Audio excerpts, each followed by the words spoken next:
All right, everyone, welcome back to another Watch and Talk here in Automotive Anatomy. Or is it on Automotive Anatomy? I think it's on. Anyways, can we just take a second to um, either praise or just say how stupid low the car is? I don't know, man. I absolutely love it. But I don't know how I'm gonna be able to do it to go into work. It's a challenge. As I was looking at the video, I was like, "Damn, it looks so good." I mean, a few things I want to change. Maybe like a white banner for the front windshield. I have a black one right now, but I think a white one would be cool. Maybe with design. Um, I think the new wheels. I'll tell you guys they're gonna be Advan RGs. I don't know RG1, RG2. I can't remember the full on name, but it's the wheels that I've been wanting for a while. And I'll be that honest with you guys, they are not exactly the wheels that I wanted for this car. Because really, what I was looking for, I wanted to stay 4 lug. Yes, there's ways for me to go 5 lug, but I don't want to do that because I like the swapping of my wheels. Number two, I really wanted 18s. And there are some wheels out there that I can buy, I think, from Rotoform. But I don't know. I just, So we'll see. I think the plan is to try to sell these wheels. I say that, but then I want to keep them just in case for backups, I don't know. But yeah, the plan is to sell these wheels, the jet lines, SDML, SDML2. But I don't know. People just don't want to buy. And I know that, 4x114 is very niche. Either Accords, Corolla dudes, 240 dudes, but most people tend to go 5 lug, and that kind of makes it so much easier for them to purchase wheels. There has to be a person out there who's like, nah, I really, really want those wheels, and I'll take them off your hands. And, just like I did, I'm sure there's somebody out there. But anyways, it kind of flows with the conversation that I really wanted to have today, because I think it was, I was thinking about it the whole entire week. I wanted to discuss finances, right? Money. As I discussed in the past, there's sometimes people that think, okay, so and so is only benefiting because so and so is making videos. We've seen it in so many different. I've seen it in so many different channels right now with a lot of different personalities and different companies that are walking away from the company itself and starting their own gig or their own YouTube channel. It's going to be more responsibility on them, but again, some of the profits will go more towards them. I'm talking about people from Donut Garage. I don't really watch Donut Media. See, I got it wrong. I don't really watch that much Donut Media. I used to watch their the history of cars. I like those videos, but I haven't watched since. Apparently some dudes left. I don't know who they are. The Hooligans, obviously, it kind of the top 5-6 people, I don't think they're part of the program anymore. And I haven't watched the Hooligans in a long time, which is sad. I really, really, really like the Build Biology and Daily Transmission and shows like that. And so now I'm starting to see that more people that have a following, they're starting to start their own channel because they do see that there is a financial, golden nugget per se. And Doug DeMuro did a video about it today or a couple of days back, and I thought it was an interesting take. And the reality is that for me, I'll be as transparent as I can be, because obviously I told you guys, I have my mixed feelings about this dude that I watch. His channel's Obsessed Garage, and I have mixed feelings about him because I do like his videos, but sometimes he says some stuff that I'm like, I just can't fully agree with you, man. But that's part of my personality also, to try to get to know people and to understand people and to have conversations with people, even if I disagree with all of their mentality, right? Obviously, it'd be weird if I agree 1,000% with someone's opinions. We all grew up differently. But one thing that I really, really appreciate and enjoy about Obsessed Garage is he's transparent. At least I think he's transparent with the money aspect and how much he's spending and things like that. And the reason why I appreciate it is because it's so easy to fake the funk, to fake it till you make it. And right now, I think we're not just in YouTube automotive world, but I think it's just in general in life. Fake it till you make it is so real, right? That's how people kind of live, and it makes it difficult for some people like myself who I just don't really subscribe to that. Um, I was like, clearly, like I've told you guys before, I can go buy a 911 right now and pretend like I'm balling out. But number one, that's not me. Number two, um, I do want the 911, but not at the expense of some other risk or other, issues and that can cause issues to my family. I'm just a normal ass dude. I don't, um, I don't want to do this for full time. At least I say that now. And the reason why I talk about finances in this wash and talk is because just this past weekend I drove 45 minutes to a location, and the gentleman had we had confirmed life was good, but in the morning I didn't get a confirmation, like, hey, drive safe type of thing, because he was also going to be driving like at least 30 minutes. And the whole time on my way there, I'm like, he's not going to show up, he's going to fall asleep. But to me, I have that personality where, like, well, we already confirmed during the week. So what if he just didn't respond or his phone died? But he's going to be there. It would suck if I just, well, I didn't get a response, I didn't drive. No, like, it's my responsibility. I'm the one, who's taking time away from the owner and the builder. So I always think, hey, if there's going to be one person who misses, it's not going to be me. And sure enough, I was there. I DM'd him a couple of times. I said, hey, I think a 30-minute wait, it's a courtesy. So I got there 15 minutes early. I like getting to places early. I believe that if you get there on time, then you're late. Again, I'm like no disrespect to anybody out there, but I'm like a boomer in that sense. Like, I'm an old soul.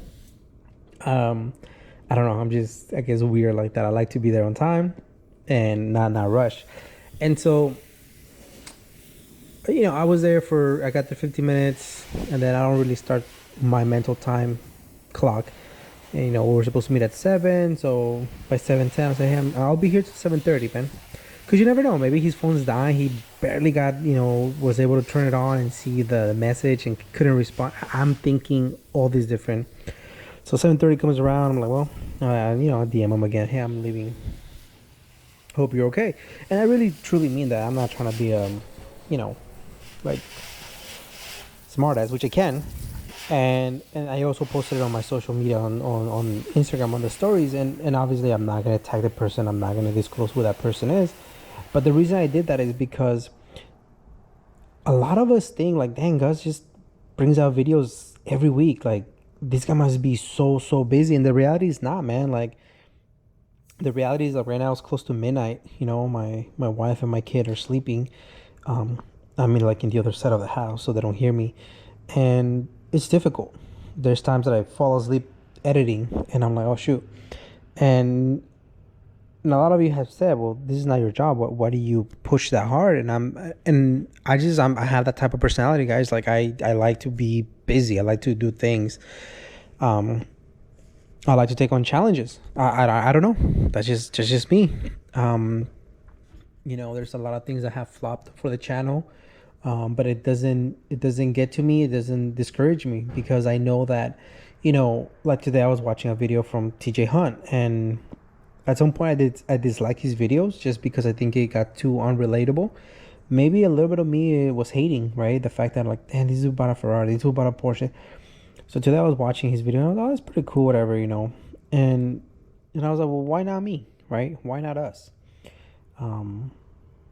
Just as I was watching my kid, I took a time, kind of have it in the background. I was like, maybe I'm coming from a point of, like, jealous, envy, whatever you want to call it. I'm like, we don't even know if he's happy.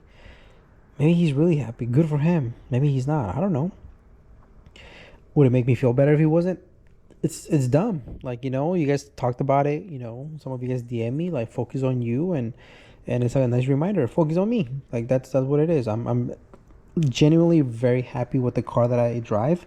Do I wish this car was K-swap, P-match, gutted, cage, like full on JTCC kind of vibes, 1,000%. But would I still want more cars? 1,000%. But I understand that it takes work, right? It takes, money needs to flow, and it needs to, be utilized and reinvesting back into the business per se. And so the reason I'm telling you guys is because there's some stuff that has flopped, and there's some stuff that has done amazing. Now, what I mean by flop means I I didn't get my full on return on investment, right? The ROI. And I'll give you as an example. Some shirts, they didn't print out right. I didn't ask the person who printed the shirts, hey, let me have a cut, let me have no. I said, you know what, if they gotta eat, right? They also put in the work. Yes, they weren't done right. Again, I'm a person that I'll give you a pass. Things happen. I will communicate with you. Hey man, this happened. Hope it doesn't happen again. And that was it. I gave, I sent people's monies back, and I whatever shirts were decent, I also sent those. And the reason why I believe that's the right thing to do is because it's not fair for somebody who purchased a shirt to get something that is subpar, whether they know it's subpar.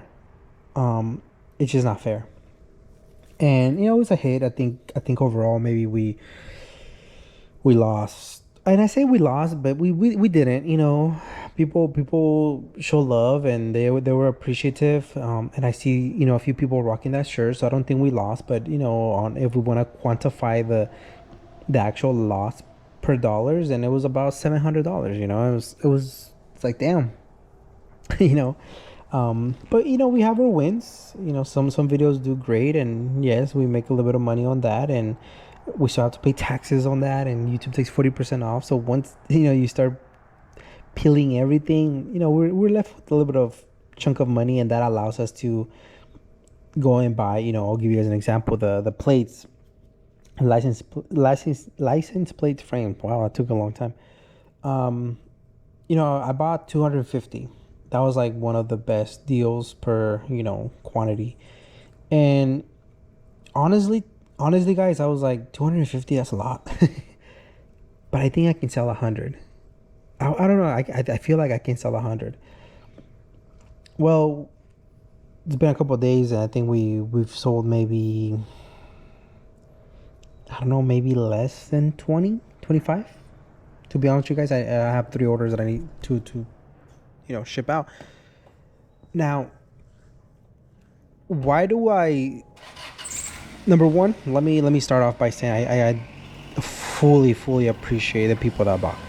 Okay, I don't want to sound like I'm taking it for granted. But number two, it was more like, damn, like, out of all the following on all different platforms, you can't even sell 100 frame plates.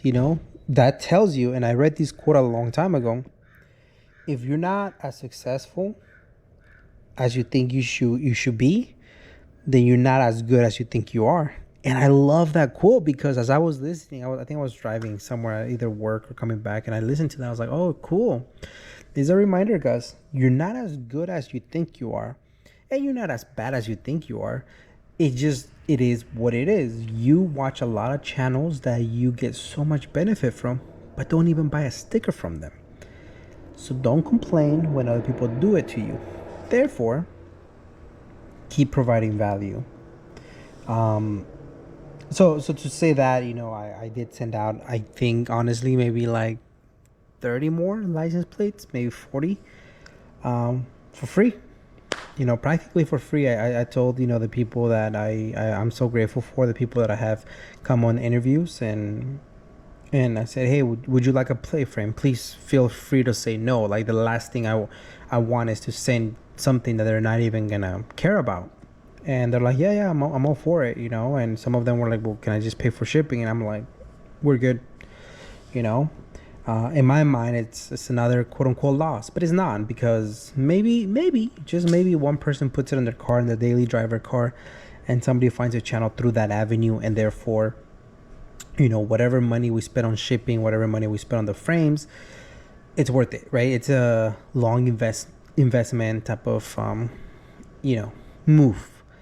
But I don't have the backing of a multi-million company, so that's something that I need to remember. I don't have those ad revenues, money, and people pushing my product, and people with other big social media platforms pushing me, so our numbers grow. Do I have a lot of support from you guys? Yes, but we know the difference between like a TJ Hunt or a Adam LC giving you a shout out. Like, that goes a long way. And not that I'm trying to be there per se. I'm not against it, but at the same time, is like I understand that I'm in my own little path, and that's something that I have to be okay with. So at the end of the day, I'm just grateful that I'm able to wash my car, and some of you guys tune in. I'm able to interview some of you guys and have awesome experiences. But I definitely want to just kind of clarify some stuff with you guys. Not everything is a win, and it don't matter. We're gonna keep going, and we're gonna keep pushing. And I don't know, maybe it's not a business, it's just a hobby that loses money at times, but maybe in 5 years it'll be a whole different thing. But thank you guys so much for tuning in. We'll catch you guys in the next one. And again, the love and the support does not go unappreciated nor unnoticed. Thank you.